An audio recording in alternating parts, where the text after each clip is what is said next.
Hello and welcome to TSK F1. My name's Rich and this is your daily dose of Formula One news. Today we're going to be talking about Haas and their reported involvement with Russian activities, and we'll be reading out a team statement from that team. Ferrari bringing upgrades to the Jeddah Grand Prix, and also the rumours surrounding the Mercedes Aston Martin support on the season ongoing in case Mercedes don't pick up their game. We'll be talking about that and how much rubbish it is. But first of all, please do make sure you're hitting that like button on the stream and also making sure you're hitting that subscribe button down below. Just a little reminder as well, guys, this weekend I will be live for all of the sessions, the watch-alongs, so free practice 1, 2 and 3, qualifying and the race. I will be here to keep you company with all the live timings and my input.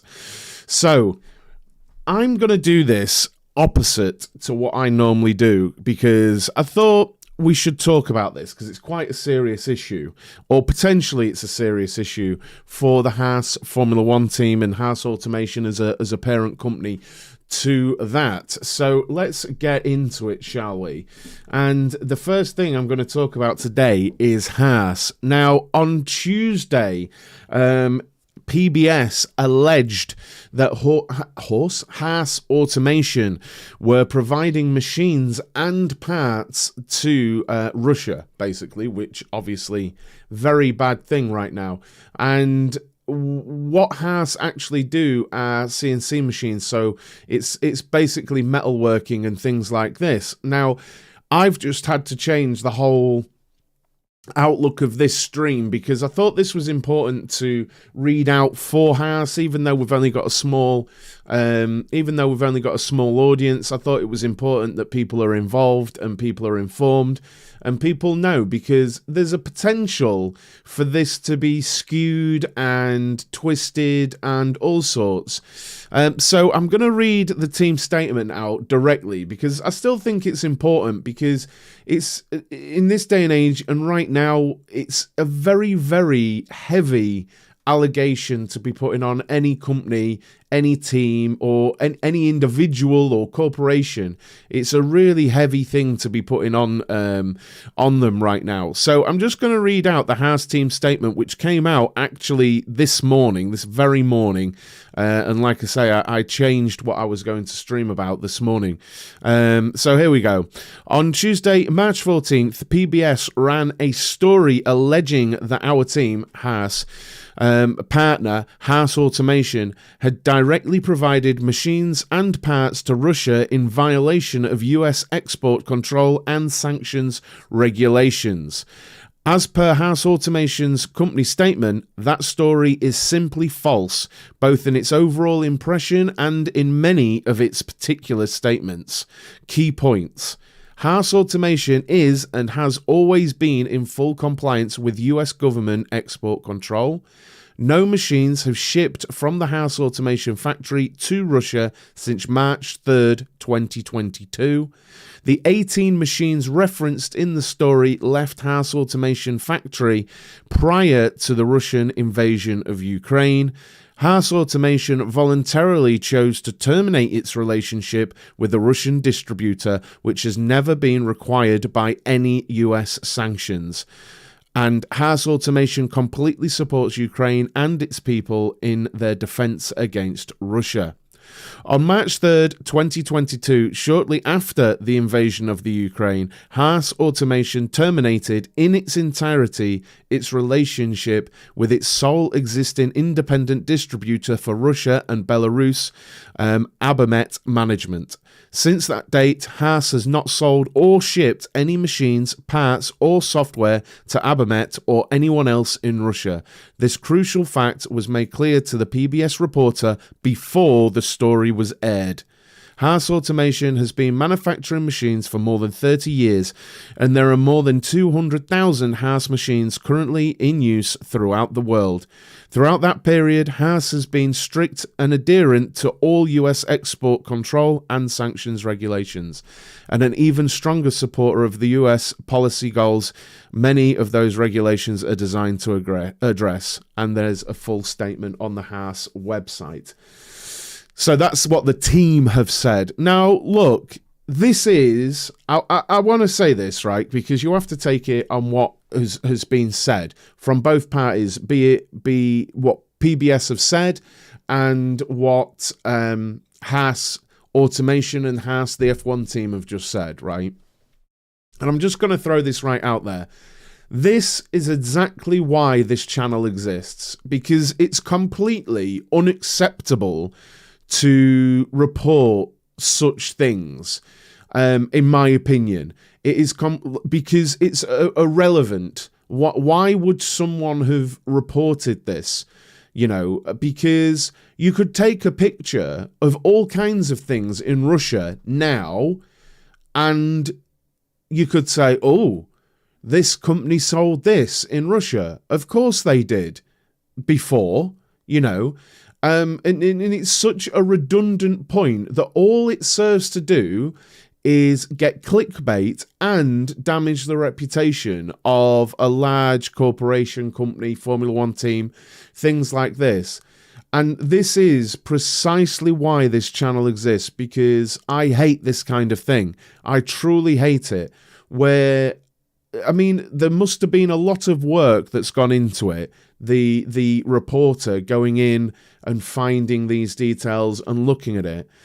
But they lack any integrity or morals, because at no point clearly did the reporter or PBS sit there and think, this is nothing. This is absolutely nothing. It's honestly, this is the same as the BBC reporting that McDonald's have sold a burger in Russia, or that KFC have sold chicken in Russia. You know, of course, Haas, they sell CNC machines and metalworking machines and things like this. Of course, they've sold things in Russia and that part of the world. Many hundreds of companies have. I'm sure I'm not the only one that saw the pictures of the companies that had pulled out of those territories and things upon the invasion of Ukraine.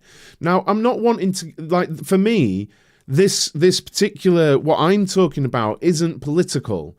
I'm just very, very, very, very fed up with lazy, controversial, redundant media.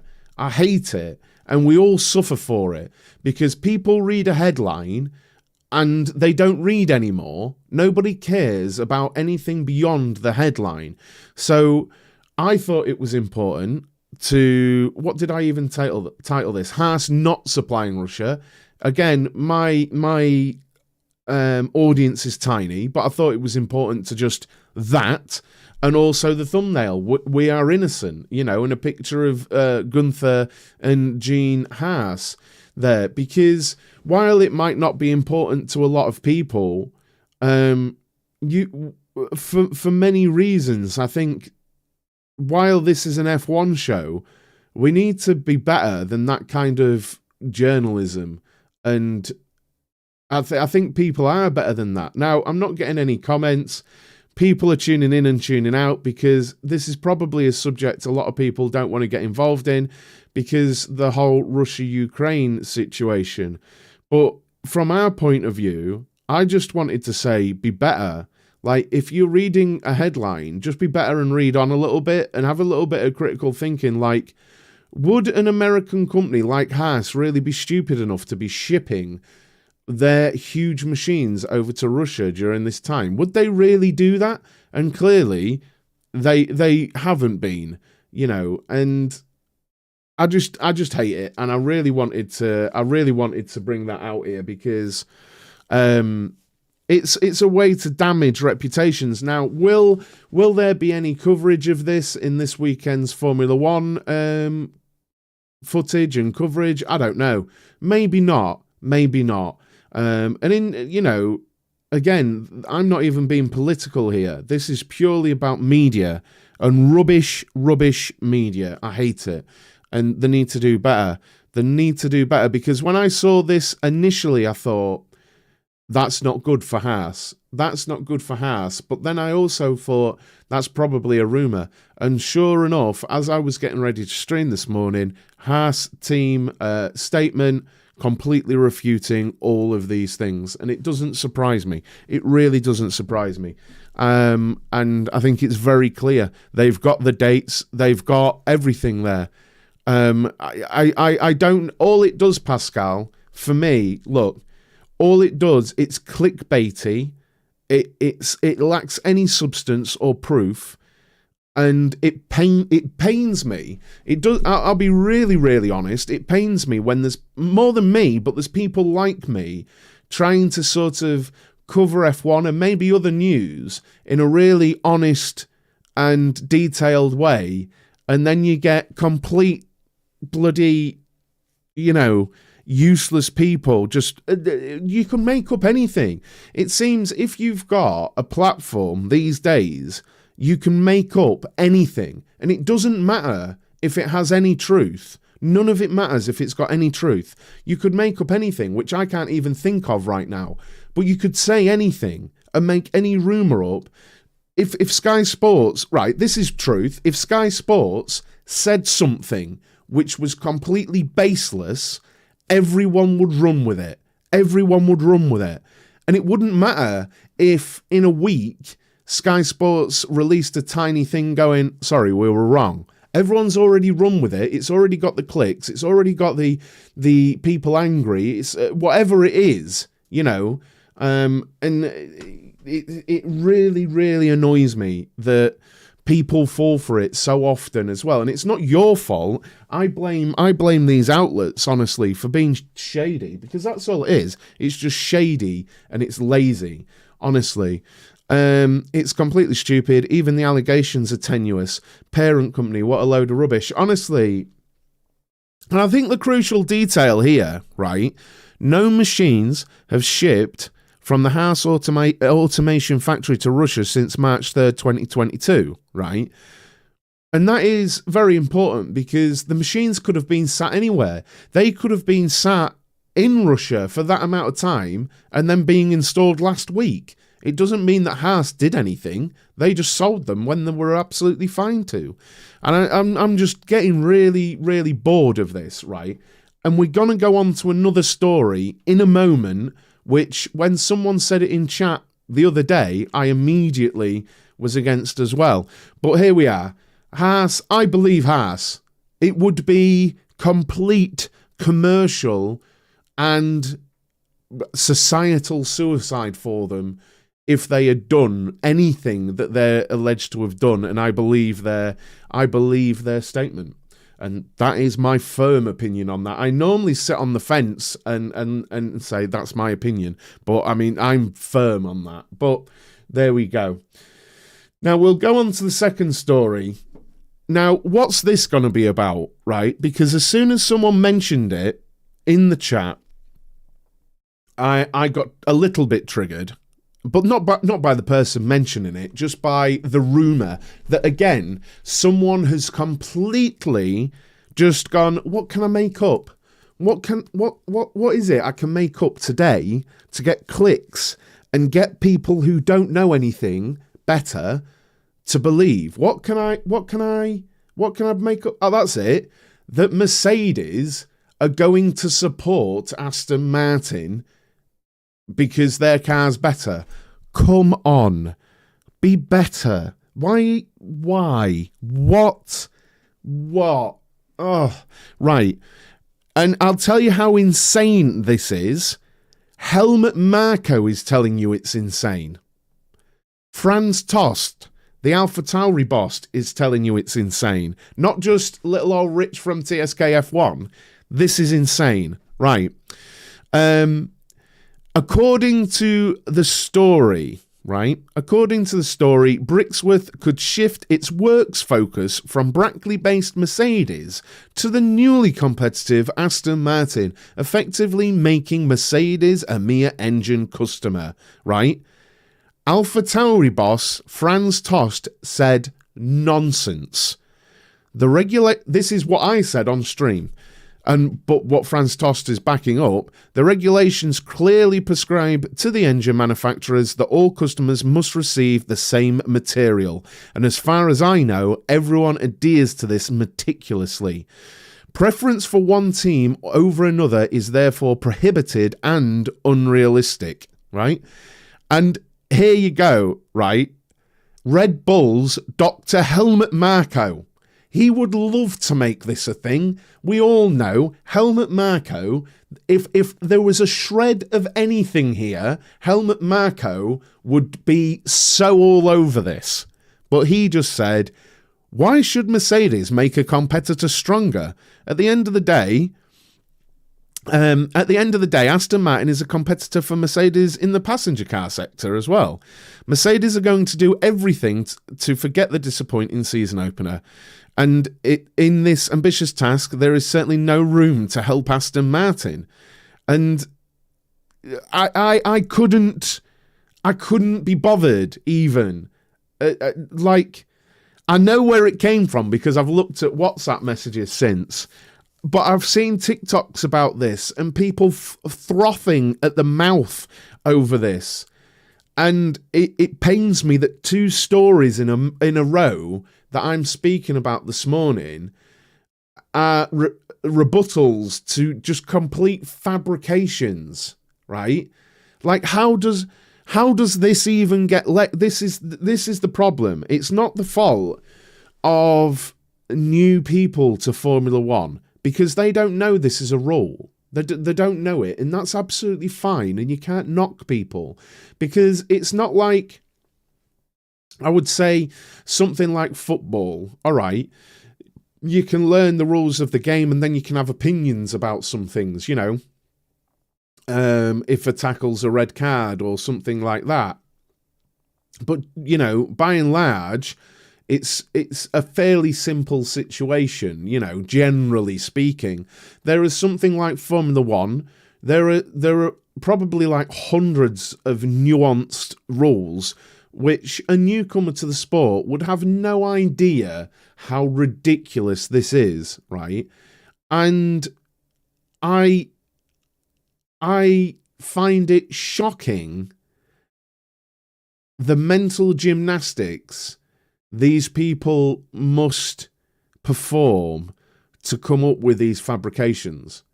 And can you tell I'm annoyed by it this morning? I really am annoyed by it, because half of what I've read this morning to try and bring to you guys is like, well, this is absolute rubbish, and people must know it's rubbish, but they clearly don't because it's been shared everywhere. You know, but people don't judge. People don't, right? This is the thing.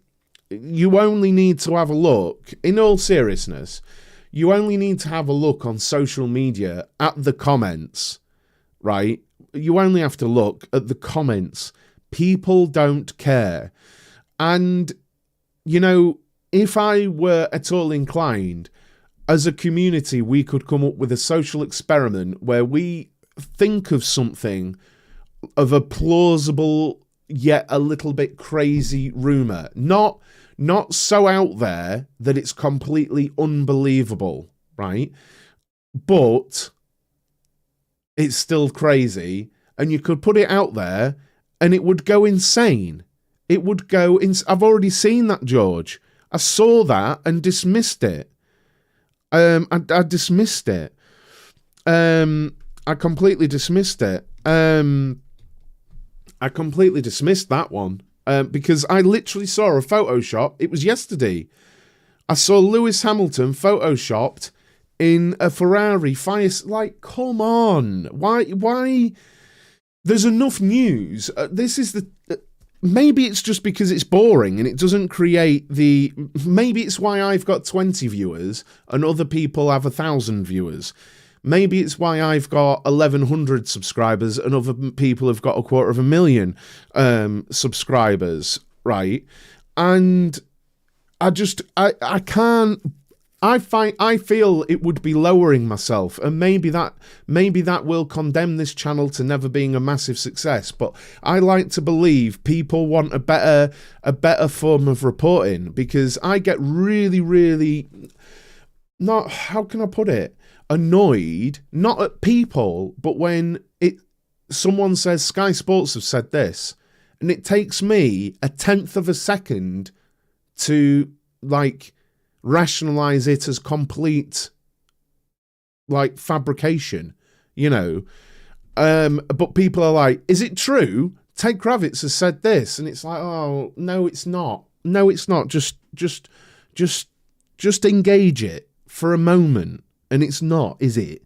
Like, could Lewis Hamilton go to Ferrari? Yes. Could he go and drive for Haas? Yes. Like, all of these things could happen, but they're worth talking about. Like, right now, like, the more interesting conversations are Lando Norris. Is he really going to stay at McLaren? That kind of conversations worth having. And is Charles Leclerc, if he keeps getting frustrated by Ferrari, is he going to stay there? You know, who knows? But I don't know. But I just get really angry about it. But as I said immediately, Mercedes will not be giving Aston Martin better engines, because that isn't a thing. It's not going to be a thing, because it's against the rules and it's not a thing. So there we go. I'm gonna try and chill out, because I'm proper stressed this morning with this. I'm really stressed, and it's race week. Right. Ferrari have got some upgrades coming. I haven't had chance to actually read this article, I'm not gonna lie. I just knew I needed another article, and I saw Ferrari upgrades. But Ferrari are bringing its first upgrades of the season to Jeddah. And this is from team principal Frederick Vasseur. And I'm going to try and find what they're bringing. Yeah, Charles got a grid penalty. Yeah. To be fair, I was busy on other things, George, and I was so busy on it, I'd seen it, and I was too late to bother reporting it. And I sometimes think, should I bother? Because 5 million other outlets like, oh my God, Charles! Like, you know, so I just didn't bother. But they're bringing upgrades, as are Mercedes. Just in case anyone missed the other 6 times I said it, Mercedes are bringing a new floor to Jeddah as well. Ferrari are bringing some as well, and they're saying that the characteristics of Jeddah are completely different to Bahrain, which is true in terms of grip and track layout and the asphalt. So it could be a different story in Jeddah, and Ferrari are hopeful it's going to swing a little bit their way today. This weekend. And Vasseur has said that there's mega room for improvements in their car. And the problem isn't in concept. So for me, the problem for me, it's a problem of performance, not of concept. Now we have the car that we struggled a bit at the balance last weekend. It means we have mega room for improvement on this path and our car and our package. I don't want to speak about updates or new parts, but with Bahrain, I think we had a lot of room for improvements in terms of drivability. And the most important part is to stay focused on the current situation and upgrading, being better at what we have today, and saying that Bahrain is not representative. So it's it's a good thing. Ferrari bringing upgrades. Hopefully they do learn. Hopefully they can unlock some performance and get better tyre usage out of their car, because, you know, that's been the problem. That is the problem for Mercedes. That is the problem for Ferrari. Aston Martin have really taken a step as well. And again, yes, Merc are bringing a new floor.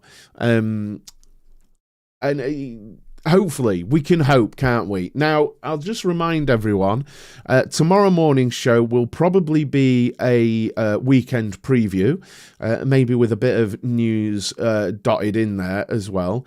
Notice, I did want to point out that everyone's reporting the changes to the Jeddah circuit, which you could have seen last November on this channel, with pictures of what's being done.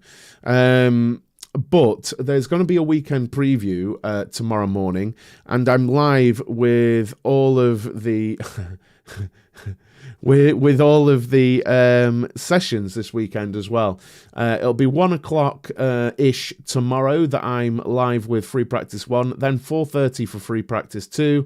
Free Practice 3 will be on Saturday at 1 o'clock, and then Saturday at 4:30 for qualifying, and then 4:30 on Sunday for the race, if you would be so nice as to join me for those.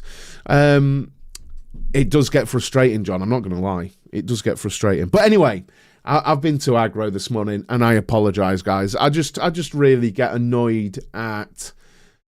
Honestly, I hate the term, but fake news making the news, and people, frankly, getting paid a lot of money for it. It really annoys me when there's more than just me, but plenty of little people out here doing things with honesty and integrity that nobody gives a shit about because it's not controversial, and we actually just give you the news, you know, and I think it's such a shame. But anyway, I will be back.